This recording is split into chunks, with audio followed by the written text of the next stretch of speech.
বিধানসভার একটা ছাব্বিশের ভোটে কংগ্রেস তৃণমূল কাছাকাছি আসবে একটা নিয়ে প্রশ্ন দেখা দিয়েছে। দ্বিতীয়তে একটা জোট বার্তা বঙ্গে ঠান্ডা লড়াই চলছে বিরোধীদের মধ্যে। হ্যাঁ, আমাদের আর কি কংগ্রেস ছাড়বে?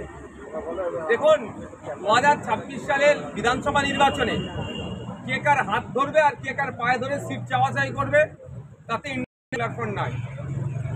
সেকুলার ফ্রন্টের স্পষ্ট বার্তা, 2026 বিধানসভা নির্বাচনে বিজেপি এবং তৃণমূলের বিরুদ্ধে আমাদেরকে ঐক্যবদ্ধ হয়ে লড়াই করতে হবে।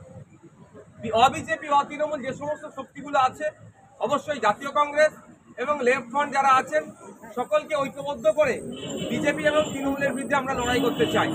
সেই জোটের মধ্যে কংগ্রেসকেও আমরা আহ্বান জানাবো, লেফট ফ্রন্টকেও আহ্বান জানাবো, আরও যে সমস্ত রাজনৈতিক দলগুলো আছে তাদেরকেও আহ্বান জানাবো। যারা ডাকে সাড়া দিয়ে আসবে তাদেরকে নিয়ে ঐক্যবদ্ধভাবে লড়াই হবে।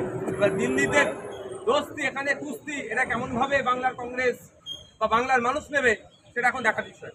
আর্থিকর কাণ্ডে সেই দিন যারা ঘটনার সময় ছিলেন সেই সমস্ত নার্স 4 জন নার্সকে ডেকে পাঠানো হলো সিডিও কংগ্রেস দীর্ঘ সময় তাদেরকে জেরা করছেন তদন্তকারী অফিসার। এতদিন পরে ঘুম ভেঙেছে তাহলে? আমি তো অনেক আগে বলছিলাম সেই সময় যে সমস্ত ডক্টরসরা ছিলেন তাদেরকে জিজ্ঞাসাবাদ করুক। আমি বলছি না তাদেরকে কাস্টডিতে নিতে, তাদেরকে জিজ্ঞাসাবাদ করা দরকার আছে।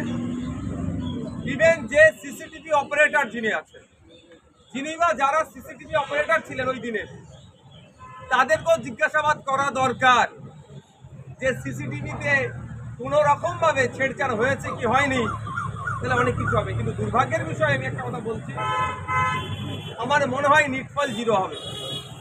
যেভাবে এই বিভিন্ন চাকরি চুরি মামলাতে একের পর এক জামিন পেয়ে যাচ্ছে, তার সুব্যবস্থা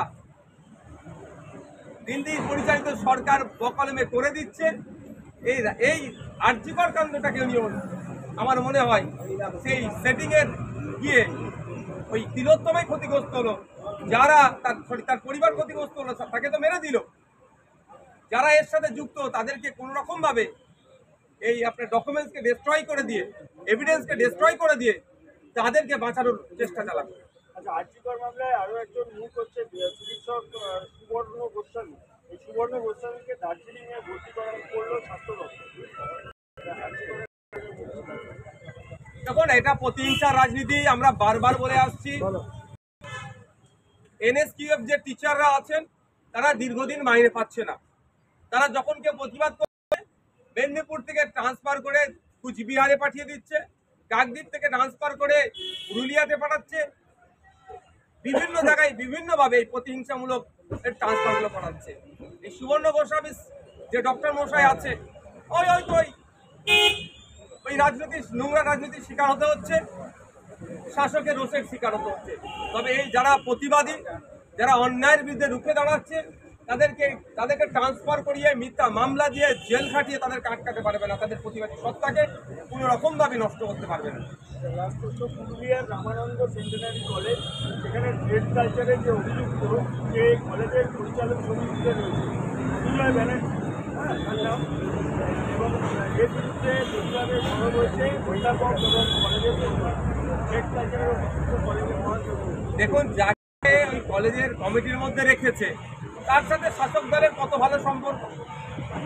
সমস্যাটা এখানেই দাঁড়াচ্ছে, শাসক দলের সাথে যারা যুক্ত আছে, তৃণমূল কংগ্রেসের সিম্বলটাকে সামনে রেখে যত অনৈতিক, অবৈধ, অন্যায় কাজ করুক না কেন, দিনের শেষে শাসক তাকে মালা পরিয়ে তাকে আরও বেশিভাবে তো অন্যায় কাজ করে তার জন্য উৎসাহিত করে।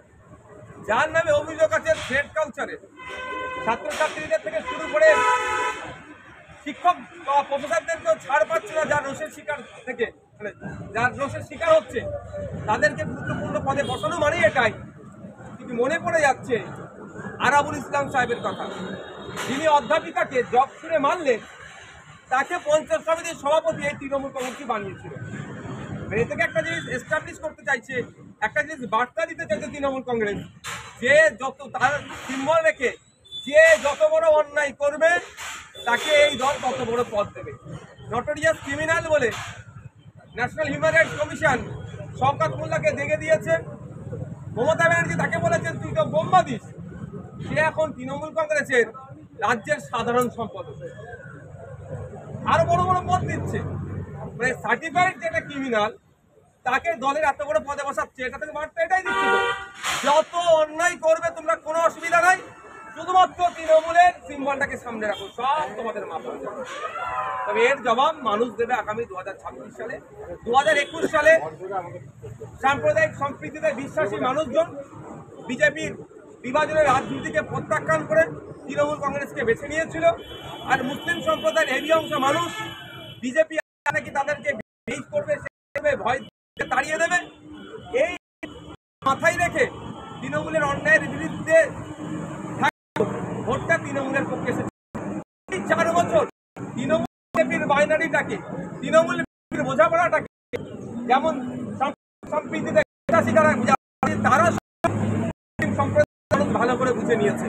তো 2023 সালে এর জবাব ভালো মতো করে তৃণমূল কংগ্রেস। Thank you.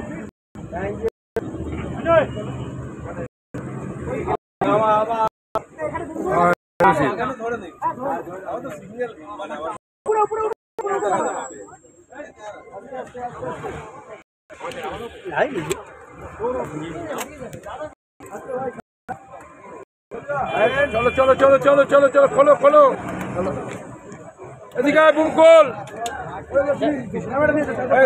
বুমটা তারটা দাও তো ভাই, তারটা